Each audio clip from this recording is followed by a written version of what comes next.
Put me some down.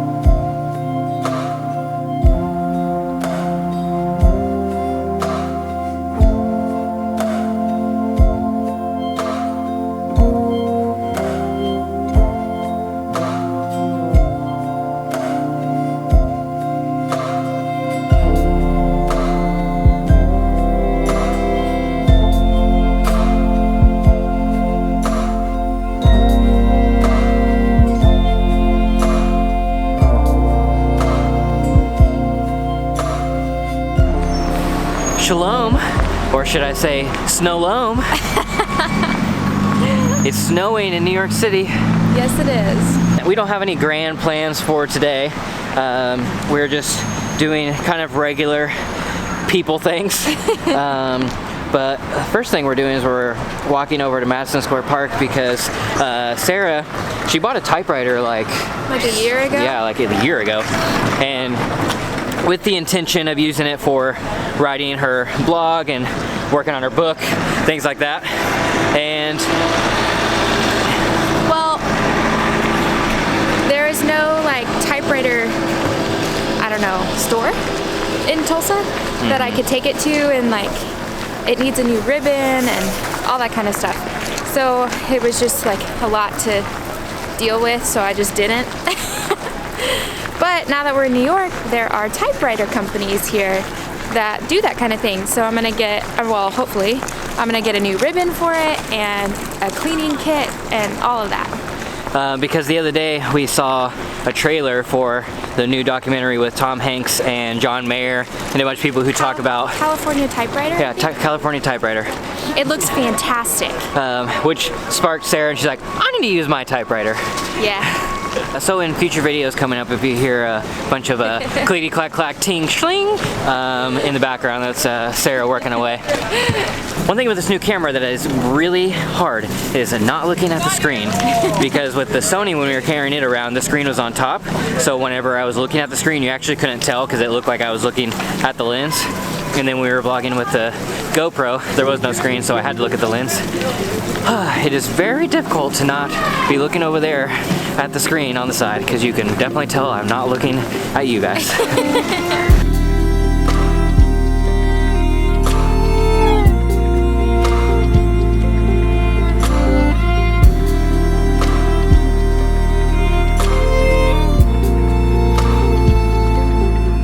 Do you guys remember a couple vlogs ago, the snow globe vlog, whenever I showed this shot with the fake snow? Well, here's what it looks like with the real snow. Which is better?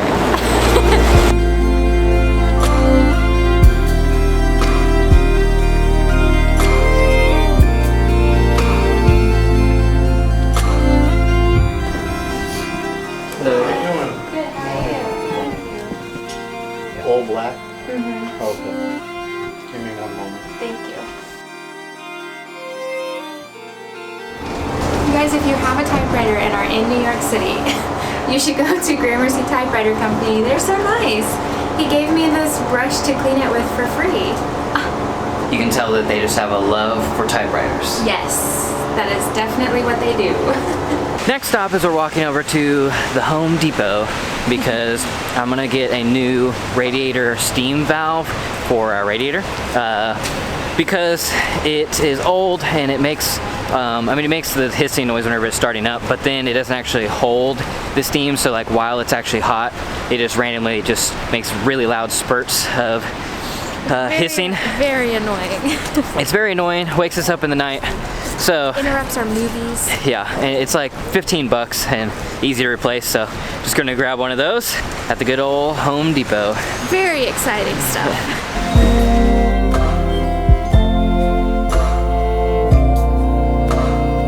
Okay, we found all the steam valves. Have to find the right one.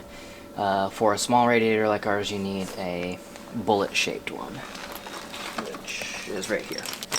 $15. One thing to note if you are going to replace this is you need to get some plumber's tape as well. It's like Teflon tape that you wrap around the threads to make sure that it doesn't leak anything. Don't look.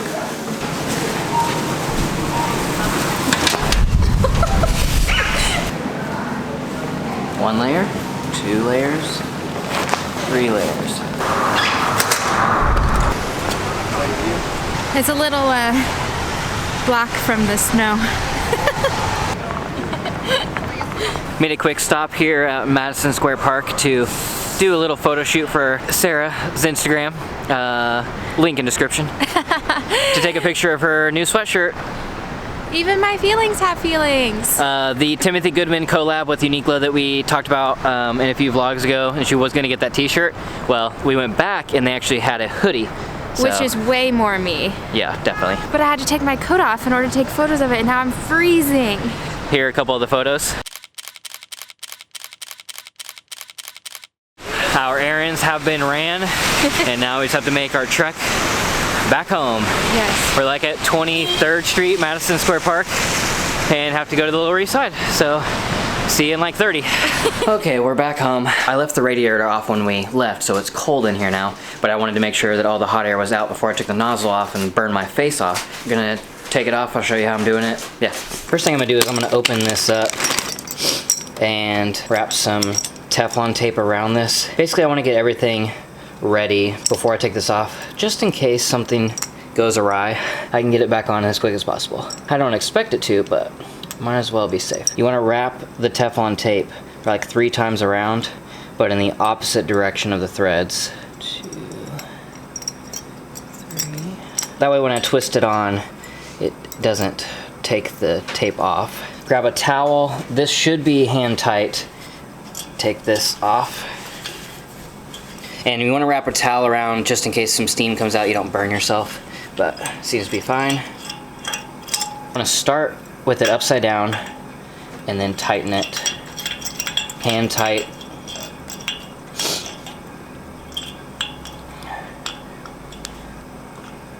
With this facing up. Okay, now I'm gonna turn the radiator on and see how it works.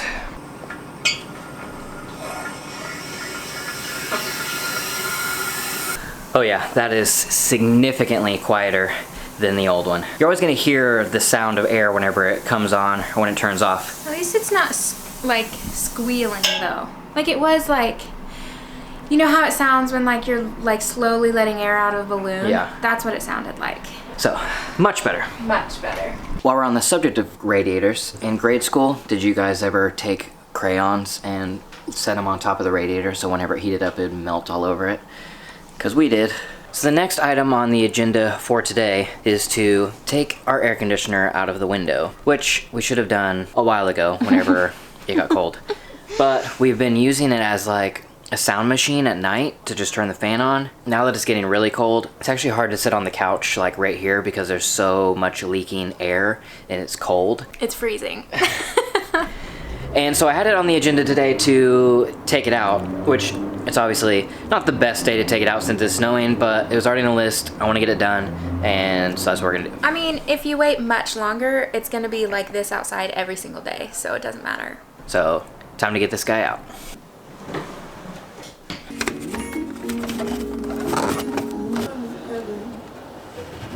Tied a strap around it just for safety reasons and for my confidence. That way when we lift the window, I'm pretty confident it's not gonna go anywhere because I tied the strap to my waist. Yeah, don't want to kill anybody, you know?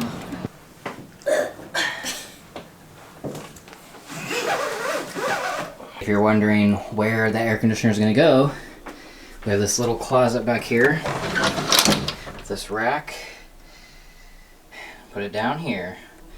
Got all the fake clothing stuff there, link in bio, winter clothes and stuff, Sarah's books and things, and then like camping gear and stuff up here.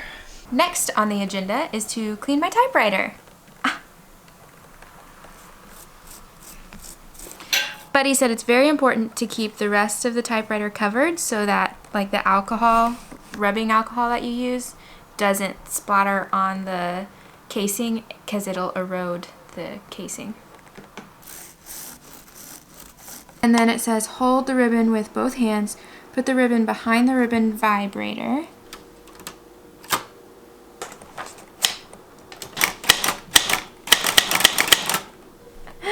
We did it! Brand new ribbon.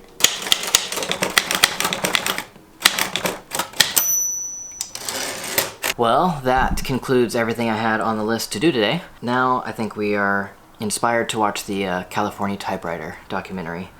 Definitely. Yes. It has 100% rating on Rotten Tomatoes, and just not a lot of movies or documentaries get that high of a rating. Plus it's about typewriters, plus it has John Mayer and Tom Hanks.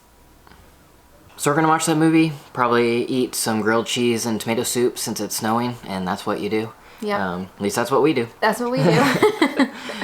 So we're gonna end this one here. If you like this video, hit that like button. Subscribe if you're not. I make videos every Monday, Wednesday, and Friday on this channel. Sarah makes videos every Tuesday and Thursday on hers about books and writing and typewriters. Mostly just the books part. So thanks so much for watching this video, and we'll see you in the next one. Bye. Bye.